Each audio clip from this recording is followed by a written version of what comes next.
দেশের ১১তম প্রধানমন্ত্রী হিসেবে দায়িত্ব নিলেন বিএনপি চেয়ারম্যান তারেক রহমান।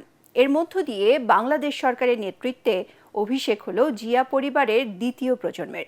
জাতীয় সংসদ ভবনের দক্ষিণ প্লাজায় প্রধানমন্ত্রী হিসেবে তারেক রহমানকে শপথ পড়ান রাষ্ট্রপতি মোহাম্মদ শাহাবুদ্দিন। বিজয়ী সংসদ সদস্য, বিদেশি মেহমান, বিদায়ী অন্তর্বর্তী সরকারের সদস্যসহ আমন্ত্রিত অতিথিদের উপস্থিতিকে আড়ম্বর পরিবেশে হয় শপথ গ্রহণ করে নতুন মন্ত্রিসভা। নানা চড়াই উৎরাই পেরিয়ে তারেক রহমানের নেতৃত্বে যাত্রা শুরু করল ত্রয়োদশ জাতীয় সংসদ নির্বাচনে নিরঙ্কুশ বিজয় পাওয়া বিএনপি সরকারের। শপথ অনুষ্ঠানে ছিলেন আমাদের বিশেষ প্রতিনিধি মইনুল আহসান। চিরাচরিত রীতি ভেঙে খোলা আকাশের নিচে বাংলাদেশের ১১তম প্রধানমন্ত্রীর শপথ অনুষ্ঠান।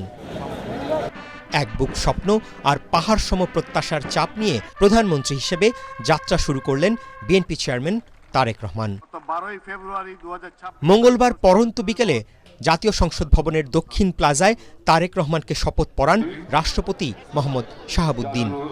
তারেক রহমান সশস্ত্র চিত্রে শপথ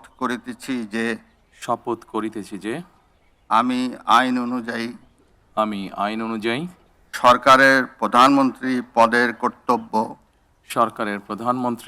পদের কর্তব্য বিশ্বস্ততার সহিত পালন করিব। আমি সংবিধানের রক্ষণ সমর্থন ও নিরাপত্তা বিধান করিব। স্ত্রী, কন্যাসহ পরিবারের সদস্য, স্বজন, দীর্ঘদিনের রাজনৈতিক সহকর্মীদের উপস্থিতিতে দেশের সরকার প্রধানের গুরু দায়িত্ব কাঁধে তুলে নেন তারেক রহমান। সরকারের প্রধানমন্ত্রী রূপে যে সকল বিষয় আমার বিবেচনার জন্য আনিত হইবে বা যে সকল বিষয় আমি অবগত হইব তাহা প্রধানমন্ত্রী রূপে যথাযথভাবে আমার কর্তব্য পালনের প্রয়োজন ব্যতীত প্রত্যক্ষ বা পরোক্ষভাবে কোনো ব্যক্তিকে জ্ঞাপন করিব না। এর মধ্য দিয়ে বাংলাদেশের সরকার পরিচালনায় যাত্রা শুরু হলো জিয়াউর রহমান ও বেগম খালেদা জিয়া পরিবারের দ্বিতীয় প্রজন্মের। শপথ অনুষ্ঠানে উপস্থিত ছিলেন বিভিন্ন দেশের রাষ্ট্র ও সরকার প্রধান সহ গুরুত্বপূর্ণ ব্যক্তিরা। শপথ গ্রহণের আনুষ্ঠানিকতা শেষে অতিথিদের সাথে শুভেচ্ছা বিনিময় করেন নতুন প্রধানমন্ত্রী।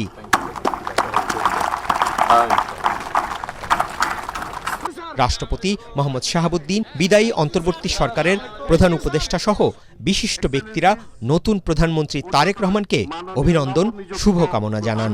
বাবা শহীদ রাষ্ট্রপতি জিয়াউর রহমান, মা প্রয়াত প্রধানমন্ত্রী বেগম খালেদা জিয়ার পর অনন্য ইতিহাস গড়ে সন্তান তারেক রহমান নিলেন লাল সবুজের বাংলাদেশের ২০ কোটি মানুষের দায়িত্ব।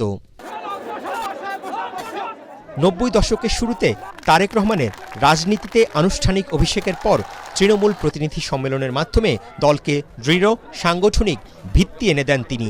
তারেক রহমানের ব্যক্তি ও রাজনৈতিক জীবন সবচেয়ে বড় চ্যালেঞ্জের মুখে পড়ে ২০০৭ সালে 1/11-এর পট পরিবর্তনের মধ্য দিয়ে। মামলা, অবর্ণনীয় শারীরিক নির্যাতনে গুরুতর অসুস্থতা নিয়ে দেশ ছাড়তে বাধ্য হন তিনি।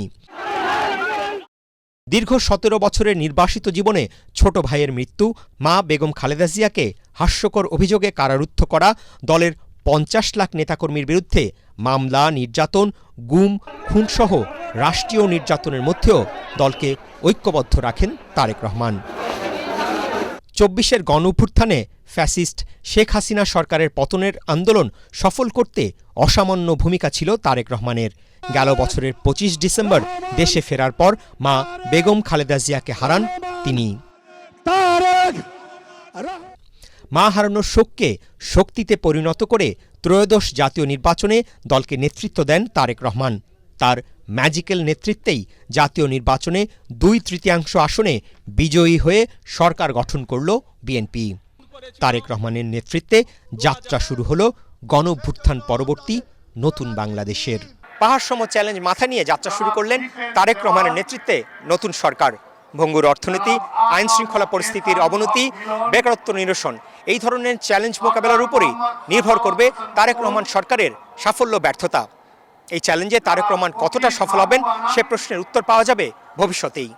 মইনুল হাসান, এটিএন বাংলা, ঢাকা।